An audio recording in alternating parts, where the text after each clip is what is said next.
Hello, everyone. So, I read book number 4 in the Dune saga, and the book is God Emperor of Dune, of course.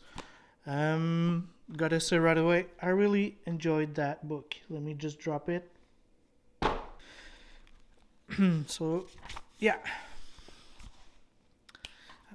I've got some notes once again, not make to make sure I don't forget anything. So, I'm just gonna start off with two passages from the books that I read that I liked. Actually, I don't think I'm gonna do this a lot. I don't know just yet, but they're not going to be directly taken from the book. I think I've reworded some words here and there, but here are two things that I liked from the book actually. So first off, I like the part where he says, Eve didn't eat the apple, Adam did, and blame it on Eve. So he's kind of changing the way the male figure is thinking about the female figure. So just I really enjoyed that. So women is not being that temptress as the Christians are saying. Not only Christians, like a lot of religions actually, but he's kind of changing that. The woman is not really a temptress. It's we don't need women to tempt us. We can do that on our own. Actually, really enjoyed that. And the second thing is never attempt to reason with people who knows they are right. It's something that I always thought. It's hard to reason with faith. It's easy to do with with opinions. If you have a different opinion than me, we could come to an agreement on something. But when it comes down to faith, it's kind of impossible. I don't know if it's really what he meant by that, but that's something that I always thought of, and I understood it this way, not only for faith, but nowadays even opinions. People are using opinions almost as beliefs. Like it's no longer just opinions; it's what they believe in, it's their values or whatever. But yeah, it's hard to argue with that, and I don't know. That might be part of a problem or something. So story wise, yeah. So once again, huge spoiler alert. I think it's hard to talk about these books without spoiling anything, so I'm not even gonna try. I'm just gonna talk about the books actually. So story now is Leto is still alive. So we saw that in book 3. Leto at the end. So young Leto, no longer the Duke because he's dead in the first one. But Leto 2 here. He kind of went on with the golden path, and it's not clear if Paul knew about that path. He just decided not to go there.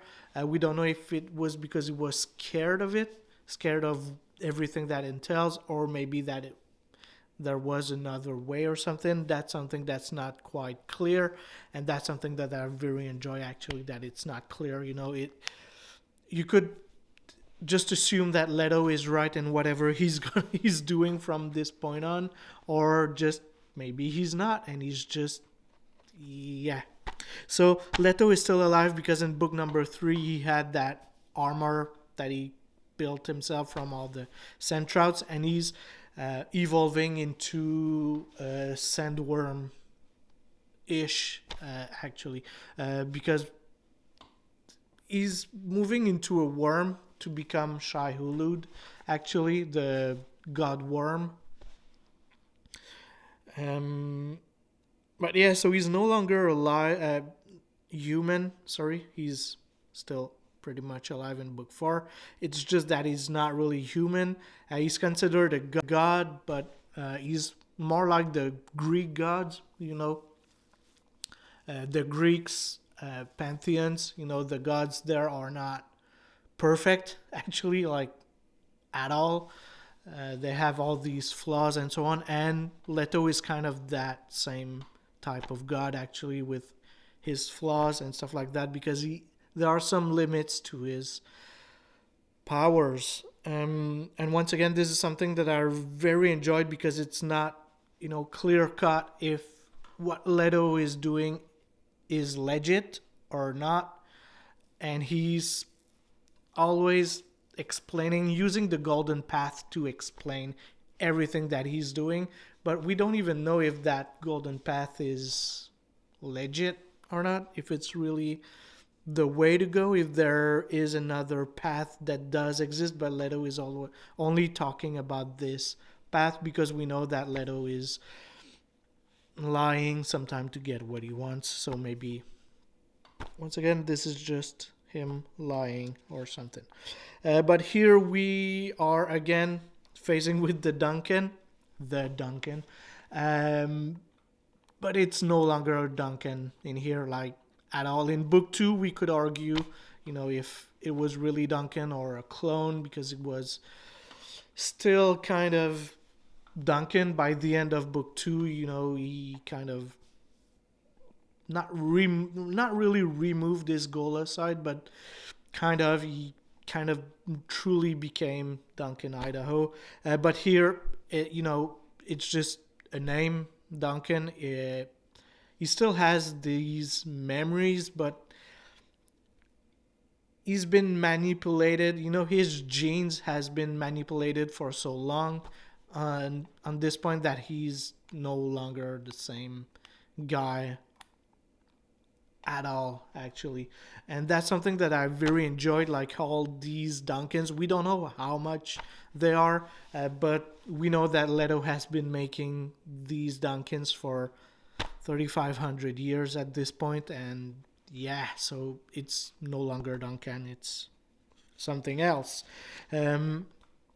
So yeah, the story of this book is very straightforward. So you have the god who's a tyrant, leading with, he's a fascist, leading on his people. Yeah, wouldn't necessarily say, yeah, he's controlling everything. If you disagree with him, he's just gonna kill you. He's a tyrant.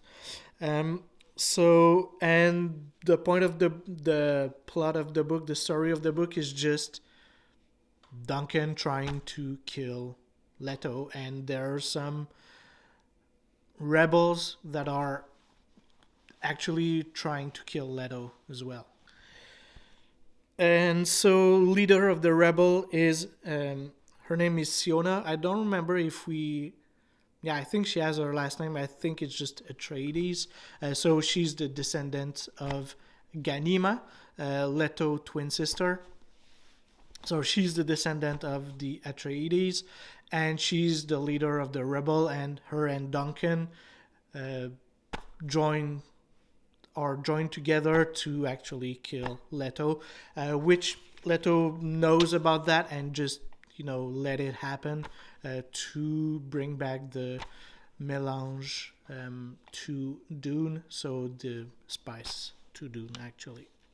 Because by dying, Leto will all the sand trout will go back to the desert, and him as a big worm would go back to the desert and just bring back all the worms and bring back all the spice, because 3,500 years in the future, spices, quote unquote, no, they disappeared from Dune. Only spices that remains is a stash that Leto has, actually. So by the end of the book, we kind of figured that spices are gonna come back and everything. I'm actually kind of 100 pages through book number 5, Heretics of Dune, so I kind of already know some stuff that's gonna happen, but not really, actually. So my thoughts on the book, once again, as I said at the start of the video, I really enjoyed it. This one is still about religion, politics, and science put together with disastrous results. Here the results are worse than we've seen previously, just because of how much power resides in Leto, actually. This book deals a lot with fanatism. Leto's fish speakers, they are all really fanatics, religious fanatics, actually. And yeah, it deals with this, the power that comes from fanatism and also kind of the downsides of that. When group of people like that take power, um, the results that can happen with all of that.